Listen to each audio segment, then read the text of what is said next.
Сәлеметсіздер ме? Климаттық зерттеу орталығының арнасына қош келдіңіздер.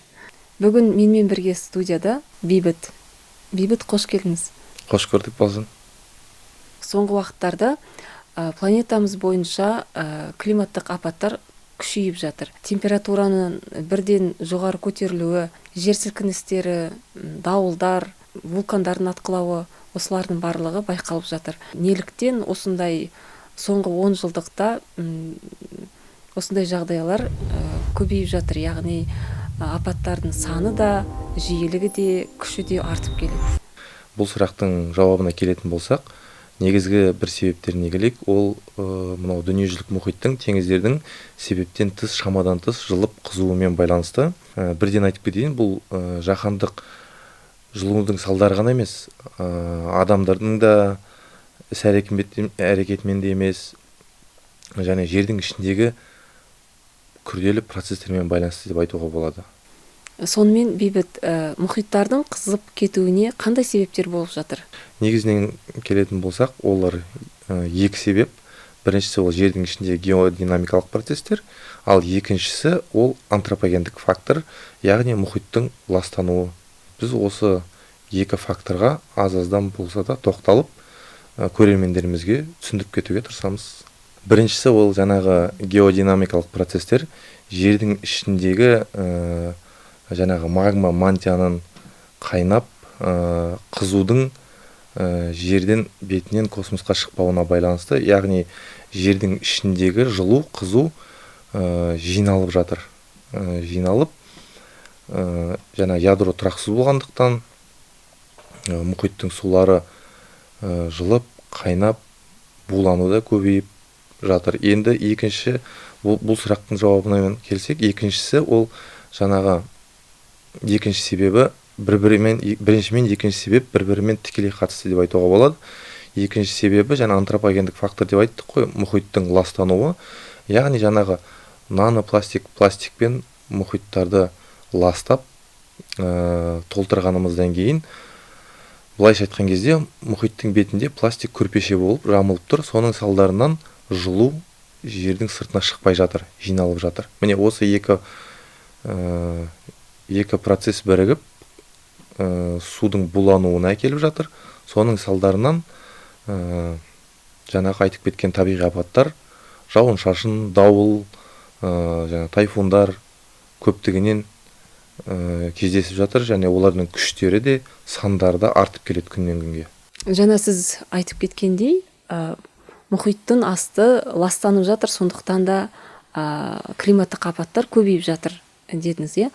Демек, мұхиттың осы климатқа қандай әсері бар? Мұхит негізі тіршілікті қамтамасыз ететін негізгі ең басты жүйе болып табылады.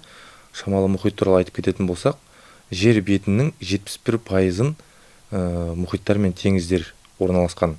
Және де оның көптеген функциялары бар. Сол туралы айтып кететін болсақ, су айналымын қамтамасыз етеді, фитопланктон арқылы оттегінің жартысына дейін өндіреді, азық-түлік тізбегінің негізі болып табылады, атмосфераның химиялық құрамын реттейді, ауа райы мен климаттық процестерді қалыптастырады, планетаның геодинамикасына қатысады, және ең бастысы жылу алмасу функциясын орындайды. Мұхит планетаның артық жылуының 90%-ын өзіне сіңіріп, жердің бетіне таратып шашып отырады. Яғни мұхит жай ғана су емес, бұл салқындатқыш қой, үлкен. Көлік жүргізушілеріне түсінікті болады шығар, былай айтып түсіндірсем болады. Мысалы, біздің автокөлігіміз бар, соның қозғалтқышы бар ғой, моторы бар, және ол мотордың дұрыс жұмыс істеу үшін оны салқындатып тұратын радиаторы бар. Былайша айтқан кезде, мынау біздің жер бетіндегі мұхит, теңіз дәл сол радиатор қызметін атқарады. Яғни жердің ортасындағы, жердің ішіндегі ядро ол біздің жер планетасының қозғалтқышы болса, сол ішіндегі жылуды, бөлінетін қызуды сыртқа шығаратын ол мұхиттар мен теңіздер. Бірақ қазіргі таңда бұл жүйе шамадан тыс шығып, дұрыс жұмыс жасамай жатыр деп айтуға болады.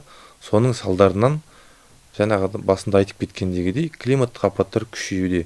Өйткені былайша айтқанда жердің радиаторының күші жетпей жатыр. Жердің астынан келіп жатқан қызуды толығымен шығаруға. Қазір соның салдарынан жылу жиналып жатыр жердің ішінде. Біз мұхиттар күн сәулесінің әсерінен жылынып жатыр деп ойлап дағдыланғанбыз. Ал сонда бұл мұхит астыдан жылынып жатыр ғой, солай ма? Иә, бұл өте айтып кететін маңызды сәт. Мұхиттардың жер қыртысы континентальдық жер қыртысқа қарағанда 5-10 километрді ғана құрайды. Соның салдарынан жылу тез өтіп, яғни мұхиттар бірінші болып сол жылуды тез қабылдағыш болып табылады. Бүгінгі таңда температураның өсуі, сонымен қатар мұхиттың беті ғана емес, одан да тереңірек 2000 шақырымға дейін төмендеп, мұхиттың теңіздердің асты да жылынып жатыр. Ал күннің сәулесі небәрі жылытатыны ол мұхиттың бетіндегі 700 метрге дейінгі тереңдікті ғана жылыта алады. Ал қазіргі таңда мұхиттың асты да жылынып жатыр. Тіпті ол жерлерге күннің сәулесі өтпейді. Сондықтан бұның барлығы жердің ішіндегі құрылыстарға байланысты. Сонда мұхиттың түбінде не болып жатыр? Оны түсіндіру үшін су астында ұзындығы шамамен 65 мың шақырым мұхиттық орталық жоталар орналасқан. Бұл жерде таралу пайда болады. Жаңа қабықтың тууы бар. Сонымен қатар жер қыртысы мантияға кететін субдукция аймақтар да бар. Жердің барлық вулкандық белсенділігінің 75%-дан астамы дәл осы су астында жүреді. Бұл төменнен басталатын тұрақты жылу ағымы. Сонда неліктен бұл мұхиттың астындағы тереңдіктегі жылу процесі қауіпті болып тұр? Өйткені тереңдіктегі су өте тұрақты болып келеді. Мұхиттың астындағы су 0,1 градусқа жылыту үшін үлкен энергия керек. Қазіргі таңда соңғы 10 жылда мұхит тез жылып келеді, өте тез. Енді соған жұмсалатын энергияны есептейтін болсақ, жаңағындай көлемде мұхиттарды жылыту үшін секунд сайын 7 бомба атылып жатқандай, тоқтамастан 1 жыл бойы секунд сайын 7 атом бомбасына жарылған кезде бөлінетін энергияға тең энергия жұмсалып, соның салдарынан жылынып жатыр. Сонда осыншалықты өте көп қуат керек қой. Иә, өте жоғары қуат деп айтса болады. Адамдар бұндай қуатты теңіздерге жұмсай алмайды. Күн жаңа антропогендік факторда бұған әсер етпейді. Бұл жердің ішіндегі процестер. Соның салдарынан осындай ғаламат күш жұмсалып жатыр деп айтса да болады. Ал блоптар дегеніміз не? Блоптар дегеніміз, түсіндірсем, теңіздің астындағы тереңдіктегі, былайша айтқанда бір үлкен тамшы ыстық су.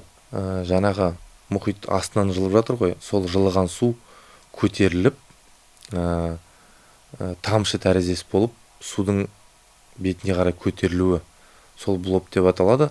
Ол блоптардың көлемі әртүрлі болуы мүмкін.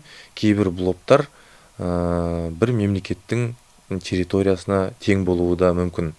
Сонымен қатар, соның ішінде бұл гольфстримді де бұзады. Европа мен Солтүстік Американың салқындауына әкеліп соғады бұл. Экожүйелерге қалай әсер етеді бұл? Негізінде әсері өте көп. Мысалға айтатын болсақ, мынау маржан кедертасы мұхит денсаулығының көрсеткіші болып табылады. Тіпті сол осы мұхиттың температурасының 1-2 градусқа көтерілуінің өзі осы кедертастардың өліміне әкеліп соғады. Үлкен тосқауыл кедертасының жартысынан көбі қазіргі таңда жойылып кетті. Осы гольфстримнің тоқтауына байланысты, жаңағы блоптардың пайда болуына байланысты, өкінішке орай, мұхиттың экосистемасы да бұзылып жатыр.